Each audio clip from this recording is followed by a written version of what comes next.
Vamos a seguir con la parte número 2 de lo que es la JIPA. Vamos a cambiar un poquito eh, totalmente el tema, ¿verdad? Aquí vamos ya a la parte más legal de la visita, cómo actuar con el paciente en la parte cuidado de su información de salud. Y todo el mundo espera que esto pase, ¿verdad? Que cumplamos las leyes HIPAA, ¿verdad? Por eso dice HIPAA compliant, ¿verdad? Y le hace un dedito para arriba. Estoy cumpliendo lo que dice la HIPAA, ¿verdad? Básicamente son algunas guías que se deben de cumplir en el lugar de trabajo. La HIPAA también es una abreviación de una ley o una acta que se firmó o se establece en 1996. Es la ley si la traducimos literalmente, que aquí está en inglés, Health Insurance Portability y Accountability Act, quiere decir Ley de Portabilidad y Responsabilidad del Seguro Médico. Si ustedes escuchan eso, no tiene mucha relación a lo que es la protección de salud, de los datos de salud de un paciente, confidencialidad. Lo que sucede es que la HIPAA tiene varios componentes y uno de ellos es la protección de la información de salud y la otra son cosas que son relativas al seguro de salud en la parte de cómo funciona un seguro en el cobro y todo eso. Entonces, tiene dos porciones. Entonces, la que nos interesa a nosotros, vamos a quedar en la parte de protección de salud. El propósito central de la HIPAA es proteger la privacidad y seguridad de la información personal de salud de los pacientes, lo que se conoce como la regla de privacidad. Esa regla de privacidad es una de las cosas que más se discuten en el ambiente médico. ¿Verdad? Esta ley también reconoce que es una ley federal que se aplica también en todos los Estados Unidos y se cumple también en los territorios americanos. ¿Verdad? Son derechos que le dan al paciente sobre su información de salud y son algunas reglas que limitan cómo utilizar la información de salud de un paciente. Entonces, esa regla de privacidad aplica a todas las formas de información de un individuo que están protegidas por la ley, ya sea que se presenten en forma escrita, en una hoja, un papel, que se diseminen en forma oral entre dos profesionales, o se diseminen en forma electrónica, ya sea por un fax o por un correo electrónico que tiene que estar encriptado, ambos. Entonces, esa ley de portabilidad del seguro médico es como algo que se le da mucha importancia. En 1996, el entonces presidente Bill Clinton fue el que la firma. Entonces, esa ley de privacidad requirió que todas las entidades que trabajan con información de pacientes en las tres presentaciones que le dije, ya sea escrita o electrónica al manejo, o se diseminen de forma oral a través de un teléfono o en forma personal, están obligadas a protegerla, a hacer prácticas de privacidad y proteger la información. Entonces, un eslabón bien importante en todo esto es la confidencialidad de la información del paciente. Entonces, es un principio ético. Básicamente, el principio ético quiere decir reconocer lo que es correcto e incorrecto, que se necesita observar por todos los que involucrados, en este caso ustedes como asistentes médicos, cualquier información obtenida en el cuidado de un paciente que se obtenga del paciente mismo o de su récord médico, no se puede revelar a nadie sin el permiso del paciente, al menos que la ley así lo requiera, ya sea por una ley que venga por una orden de una corte o la orden de un juez. Entonces, cualquier cosa que veamos, que se diga, que se escuche, que se haga a un paciente es confidencial. Cuando ustedes comiencen ya su entrenamiento como asistentes médicos, probablemente les van a dedicar algunos días que estudien la ley HIPAA y deben de ponerle mucha atención a esta ley de responsabilidad y portabilidad del seguro médico. Es una ley en todos los Estados Unidos, entonces ustedes como que trabajadores de salud ¿verdad? Hay proveedores, de los médicos, nurse practitioners, physician assistant, enfermeras, todo el mundo tiene que estar obligado a cumplir esto, ¿verdad? También los planes de salud están obligados como entidades que manejan información HIPAA y también lo que se conoce como clearing houses.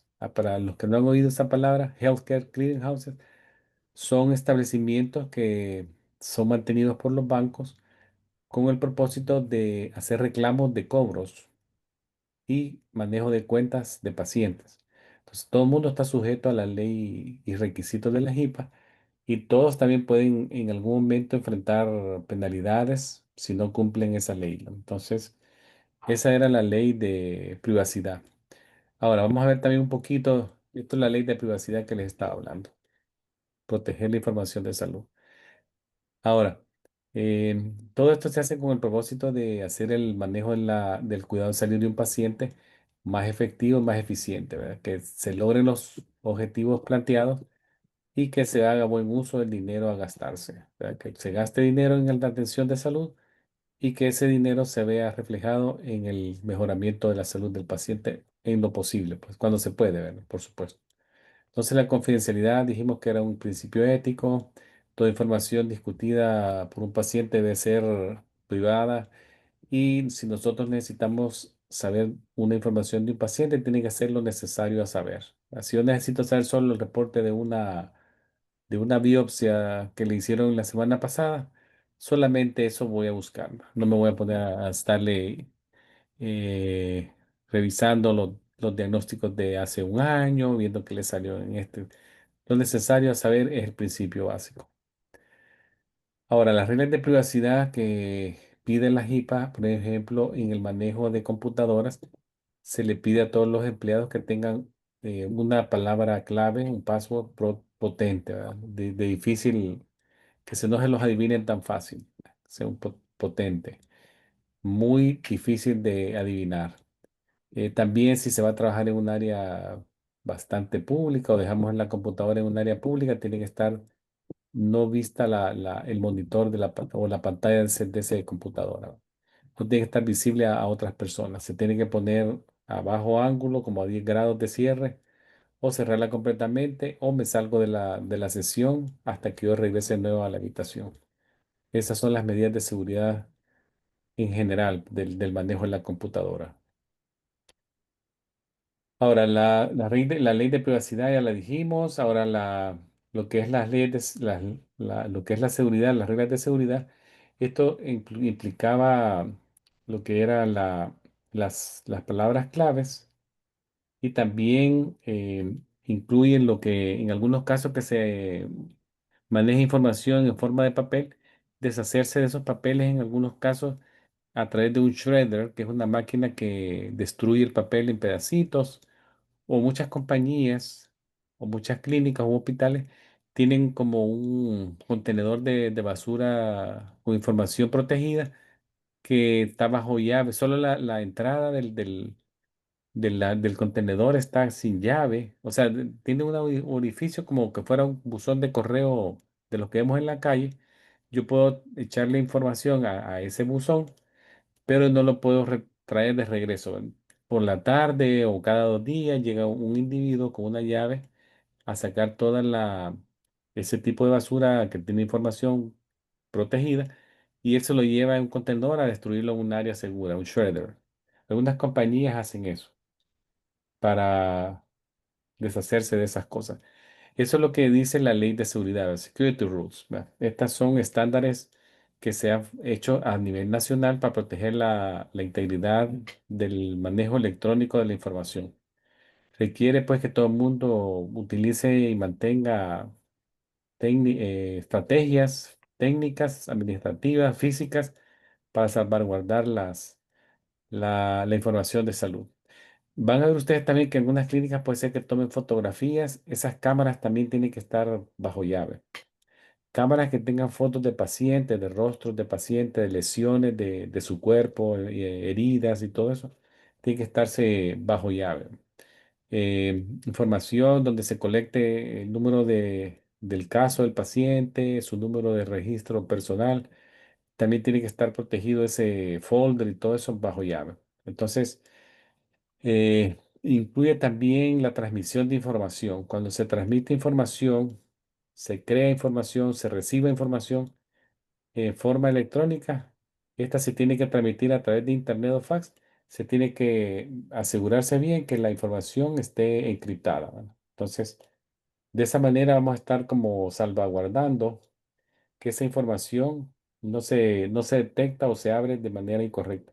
Muchos correos electrónicos también en la base del correo, en la parte final, tienen una advertencia porque podría ser que alguien en un descuido envíe un correo electrónico a otro individuo, otro sujeto. Y si no es el destinatario el que va intencionado a esa información, se le hace una advertencia al fondo que si se recibió por error, que él lo notifique inmediatamente, lo envíe de regreso y destruya el original que recibió, ¿verdad? Entonces, para que no haya diseminación no autorizada. Entonces, estas reglas son de uso nacional. El sharing de papel, que ya lo mencioné, está ahí.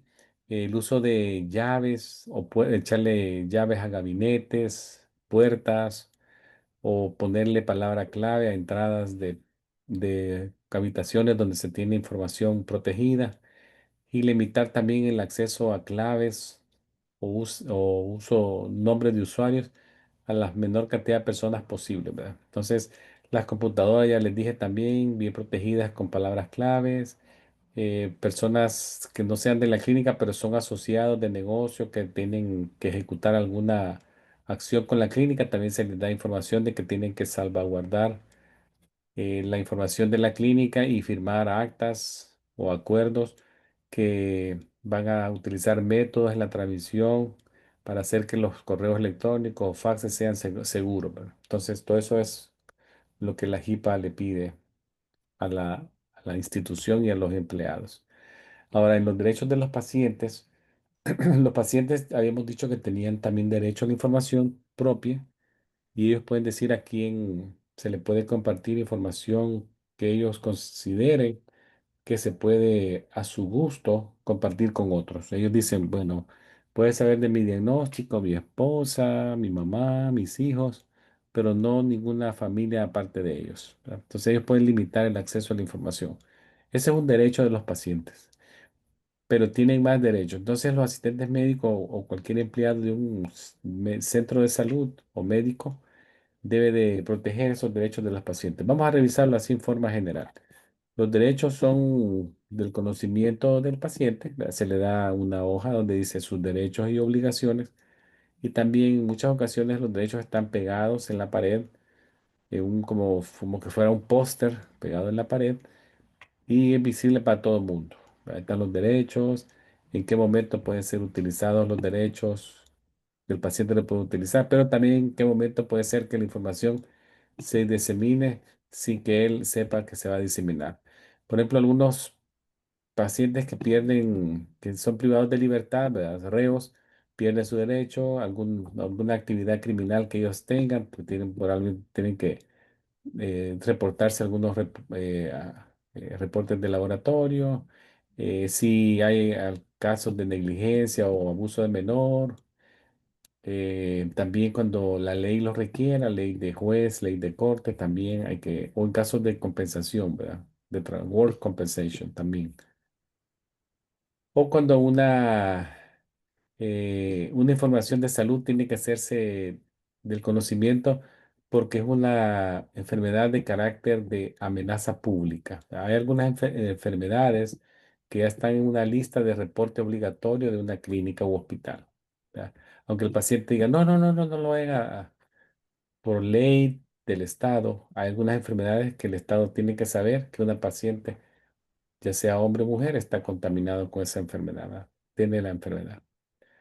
El paciente firma que se le entregó la información, voy a poner la fecha y ya queda una copia en su expediente. Veamos algunos derechos de los pacientes así en forma general. Uno es recibir tratamiento de forma sin discriminación. ¿A qué? A su color de piel, a su raza, a su religión, a su género, porque ahora se pregunta, ¿verdad? Género o sexo con el que nació, ¿verdad? Sexo al nacimiento. Porque hay situaciones que ha cambiado en Estados Unidos y ya la persona se identifica de una manera distinta, pero no por eso va a recibir discriminación por eso. Género, origen nacional, si es un disability o cómo pagan la atención médica. Estar informado del nombre del doctor y la posición del doctor que lo está viendo. Está también informado sobre la atención que está recibiendo, de los beneficios y riesgos de su tratamiento médico o procedimiento quirúrgico y firmar un consentimiento. También el paciente puede rehusar, decir no a un examen físico o una observación entonces también hacerlo de su conocimiento. Puede pedirle al hospital confidencialidad durante una estancia hospitalaria y que no sea del conocimiento de nadie su cuidado de salud. También puede solicitar una copia de su récord médico sin costo económico para él. Y si obtuviera una copia con costo económico, tiene que ser un costo razonable del mercado, ¿verdad? Pero también si no pudiera él tener la capacidad extrema de que no tiene dinero, no por eso no va a dejar de recibirlo y se le puede dar sin costo alguno. También puede quejarse por un tratamiento que un personal de salud le ha dado sin riesgo a represalia, sin miedo a represalia. Entonces, si un paciente no está satisfecho con el hospital o con una atención de un empleado del hospital, puede llenar una queja y esa se maneja de manera confidencial, pero el paciente va a tener la plena, eh, la plena seguridad que no lo van a maltratar mal porque se quejó, ¿verdad? Que, que le van a llevar tarde la comida, que no le van a cumplir el analgésico a la hora, todo eso no, ¿verdad? También tiene derecho a pedir manejo del dolor en forma razonable, rápida. También tiene derecho a hacer donaciones anatómicas, lo que se llama donación de órganos. Eso tiene que estar documentado como un deseo del paciente.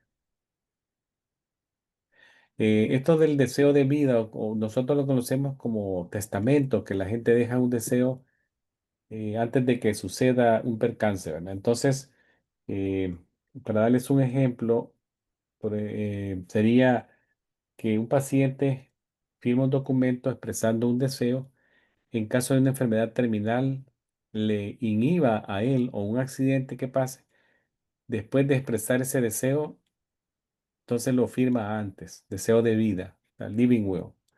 Él está en su sano juicio, claramente, y ya dice, alguien puede decir, no me resuciten si hago un paro. Do not resuscitate, DNR. Y ya queda escrito que aunque la familia esté ahí, no, no, denle a mi papá maniobras para... No, el señor tiene un DNR, un do not resuscitate, no me resucite, en caso de un paro cardíaco. Entonces, las organizaciones o hospitales, clínicas, tienen que saber esto y lo cumplen porque es una decisión en vida de ese paciente. Ahora, una de las tareas de los asistentes médicos va a ser conseguir los consentimientos, ¿verdad? Que yo se lo puse acá como el primero, consentimiento. Vamos a ver qué tipo de consentimientos hay. Hay tres, según la ley, ¿verdad? El primero se llama implícito, que es cuando el paciente hace un deseo de llegar haciendo una cita a la clínica. Con solo hecho de hacer una cita y que quiere ir a esa clínica para que lo vea el doctor, es un implícito. Un expreso es cuando lo hace de manera verbal el paciente, de aprobación. Que alguien le puede decir, mire, le voy a tomar la presión arterial, ¿está de acuerdo? Sí, es un expreso. Ahora, el consentimiento informado, que es el número 3, un poquito más detallado, este involucra, primero, que es un derecho del paciente a recibir y entender qué tratamiento va a hacérsele en su cuerpo y tiene que ser hecho por un practicante con licencia, un doctor, nurse practitioner, physician assistant o una enfermera graduada, registrada, ¿verdad? Esto incluye que el paciente sepa sus riesgos, sepa por qué el procedimiento se va a hacer, el propósito del tratamiento, si existe una alternativa o dos, que sepa si hay una alternativa, y también que sepa el riesgo si el tratamiento es rehusado. El paciente tiene que saber también que si él dice no, ¿qué puede pasar? Y aquí les doy yo otra situación. Paciente, digamos que tiene una cirugía, una apendicitis o una colitis perforada, todo eso.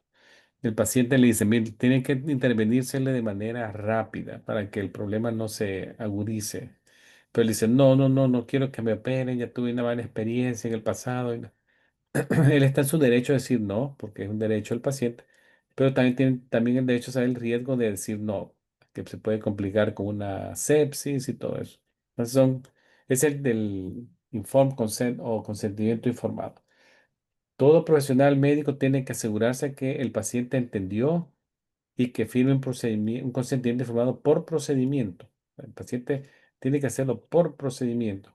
En caso de un menor, será su padre o su guardián, el que firme el consentimiento en su nombre, ¿verdad? Los flebotomistas tienen que asegurarse y mantener eso en su mente, que también el paciente, aunque haya firmado un consentimiento informado, puede al último echarse para atrás, decir, no, ya no lo quiero que me lo haga. También está en su derecho. Aquí les pregunto una cosa, dice, ¿qué pasaría si un flebotomista le hace la flebotomía a un paciente sin haber obtenido el consentimiento informado? ¿De qué se le puede acusar? Battery, ¿verdad? Battery implica que el paciente tuvo un contacto físico con un profesional de la salud. Asalto simplemente el ponerle una situación de riesgo, de miedo a un paciente que lo va a hacer. ¿Verdad? Yo le voy a decir, le voy a hacer una flebotomía y el paciente, no, no quiero, pero se la tengo que hacer, insistirle, ya podría ser como un asalto. Pero un battery implica contacto físico. Tiene que ocurrir contacto físico para que sea un battery. ¿Verdad? Entonces, nunca hay que hacer excesivo uso de fuerza con un paciente cuando se administre una situación como una flebotomía. Aquí les doy unos ejemplos de PHI, que es información protegida del paciente. Ya estamos terminando y vamos a ver la información. La información protegida del paciente PHI son aquellos datos del paciente que lo pueden ubicar en un momento con saberlo, ¿no? Entonces, información que puede identificar a alguien de manera particular de su pasado, presente y futuro es PHI. También información de su diagnóstico físico, mental, tratamientos, ya sea en forma electrónica, escrita o verbal. Entonces, cuando récords médicos contienen PHI, tiene que hacerse lo más posible de proteger esa información, lo más posible, ¿verdad? Que no se disemine. ¿Qué puede ser un PHI? Tenemos la dirección de alguien, su nombre completo, su teléfono de casa, su número de fax, su correo electrónico, puede ser PHI, su número de seguro social, sus huellas, su voz, grabaciones de voz, fotos completas de su rostro o imágenes de su cuerpo comparables, ¿verdad? Puede ser también PHI. Está el PHI y el PHI electrónico, ¿verdad? O sea, el PHI electrónico es información de salud protegida que puede incluir récords médicos, seguros médicos, información que está en computadoras de la clínica. No hay que andar información de pacientes en laptops privadas, ¿verdad? Entonces es un error, ¿verdad? No sacar nada fuera de la clínica. Acá les repito nuevamente el récord electrónico de los pacientes. Eh, Actualmente los están reemplazando la parte de papel. Todo el mundo está transmitiendo todo en forma electrónica y están haciéndose lo posible de protegerlas y encriptarlas. ¿Puede suceder que se disemine información sin querer? Claro que sí. Bueno, esto es lo que se llama un incidente, un accidente. Entonces, eh, las conversaciones tienen que ser confidenciales. Miren estas dos fotos que les puse aquí. Dos personas con un expediente en su mano, hablando de un diagnóstico con un individuo que no tiene nada que ver con la conversación a menos de 3 pies. Ahí ella puede estar viendo toda la información, tiene un teléfono en su mano, todo eso. Hay que tener cuidado cuando se habla en lugares públicos, especialmente en los elevadores, el número 1. donde se pueden violentar informaciones de pacientes. Las cafeterías, empleados de enfermeras o lo que sea, se van a comer en la cafetería, platicar de pacientes y tienen otra mesa a la par de personas nada que ver con la situación, oyendo todo.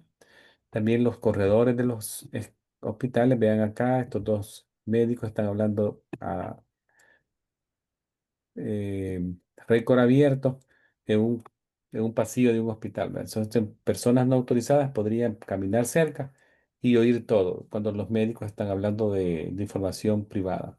Si se necesita diseminar una información confidencial, es mejor irse a un área protegida, a una oficina con la puerta cerrada y ahí discutir cualquier situación de un paciente. Entonces, los cuidadores de salud tienen que coordinar el cuidado de los pacientes, no hablar cosas en estaciones de enfermería, en las enfermeras o lugares centrales donde hay acceso de otras personas pasando cada rato, ¿verdad? Los farmacéuticos también no pueden discutir información del paciente en el teléfono cuando tienen a otra persona enfrente de ellos esperando turno.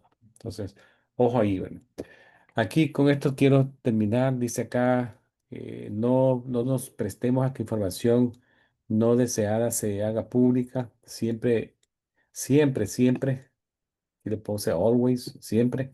Sepamos dónde estamos parados, con quién estamos, qué información se puede ver o escuchar de nosotros o de la material que tenemos en nuestras manos. Minimizar lo más posible información que de forma incidental se pueda escuchar o ver.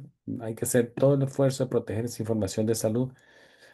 La información de PHI que les dije tiene que ser compartida solamente lo necesario a saber, el mínimo nivel necesario con las personas necesarias, no diseminar información y siempre mantener la premisa de seguridad, efectividad y eficiencia. Entonces también otra cosa es, no nos veamos involucrados en curiosidad y nos metamos a la computadora a curiosear expedientes médicos. Ya que estoy en el sistema, voy a ver un paciente que se me viene a la cabeza. El tío de una amiga estuvo acá hace un mes y creo que se llama así. Voy a ver qué pasa, ¿verdad? Por curiosidad. Recuérdense que todo lo que uno hace en una computadora deja un récord electrónico que se puede seguir y detectar quién lo hizo, ¿verdad? Entonces es esencial que nos mantengamos siempre alertas y cuidadosos en el manejo de la información de salud. Bueno, esto es lo que les traía de la HIPAA. No sé si tienen alguna pregunta de la HIPAA o cómo manejar la información.